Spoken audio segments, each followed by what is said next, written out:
hindi na SARS-free ang Pilipinas at ayon nga dito kay Health Secretary Manuel Dairit, ay 4 na kaso na ng SARS ang kanilang naitaya.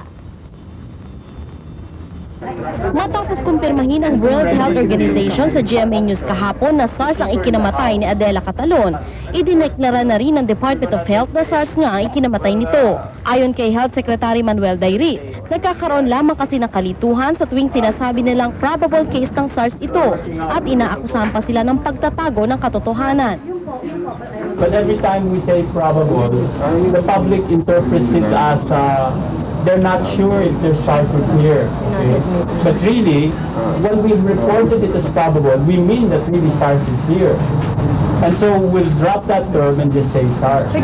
Idineklara na rin ng DOH na SARS din ang ikinamatay ng ama ni Adela na si Mauricio, kahit na may cancer din ito.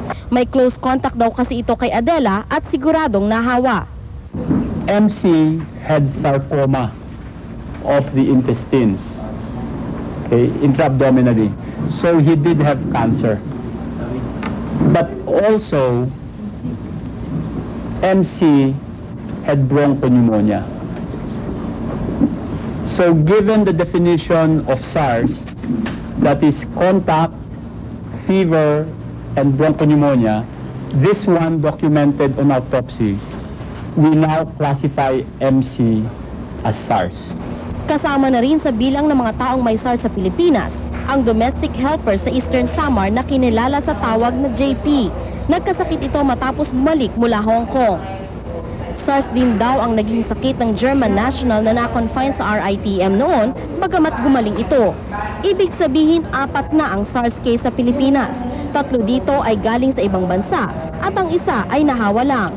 Paliwanag ni Dairit, maaari pang mabago ang diagnosis sa 2 sa mga SARS victim na ito kung walang makikitang coronavirus sa kanilang blood sample. Lalo na raw sa kaso ng ama ni Adela na merong cancer at sa kaso ni JP na natuklasang meron ding tuberculosis. Simple lang ang criteria ni Dairit sa pagdedeklara kung may SARS nga ang isang tao. Unang-una nanggaling siya sa isang SARS-infected country tulad ng Hong Kong, China, Singapore. Pangalawa, may lagnat siya. Tapos pangatlo, nagkaroon siya ng pneumonia. Mel, kung iyong matatandaan, meron pang isang tinatawag na X-ray technician na naroon sa San Lazaro ngayon. At ito raw, yung may initials na RT, ay ito lamang ay tinuturing na suspected SARS case. At ngayong hapon nga ay nakipagkita ito si Secretary Dairit sa mga mayors mula sa iba't ibang bahagi ng bansa. At hiniling niya dito sa mga mayors na ito na i-upgrade na yung kanilang mga ospital sa iba't ibang bahagi ng Pilipinas nang sa gayon daw ay maging handa ito kung sakali mang may mga OFW na uuwi na may daladalang SARS. Mel? Maraming salamat sa iyo, Sandra Aguinaldo. Lalabas na bukas sa Research Institute for Tropical Medicine sa Alabang ang 7 kapamilya ni Adela Catalon, ang unang biktima ng SARS sa Pilipinas. Tapos na kasi ang quarantine period sa kanila. Ayon sa RITM, hindi sila kinakitaan ng sintomas ng SARS. Pero ilan sa kanila umiinom pa rin ng antibiotics panlaban sa ordinaryong pneumonia. Ayon sa ospital, mabilis namang tumatalab ang antibiotics sa kanila. Had no symptoms actually. So the reason why they were just here is for quarantine purpose. SARS is a diagnosis by exclusion.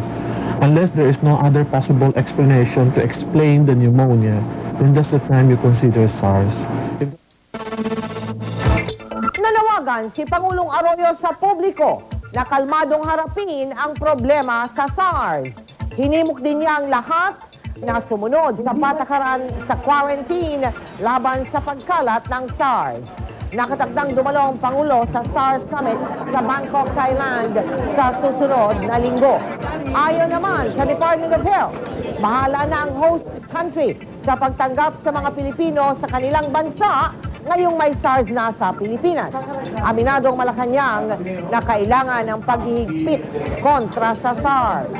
Huwag niyong isipin na tayo naging stricto dahil gusto lamang natin magpataray. Hindi. Lahat ng katarayan ng gobyerno, pati akin na rin, ay para sa kapakanan ng ating bansa. SARS patient na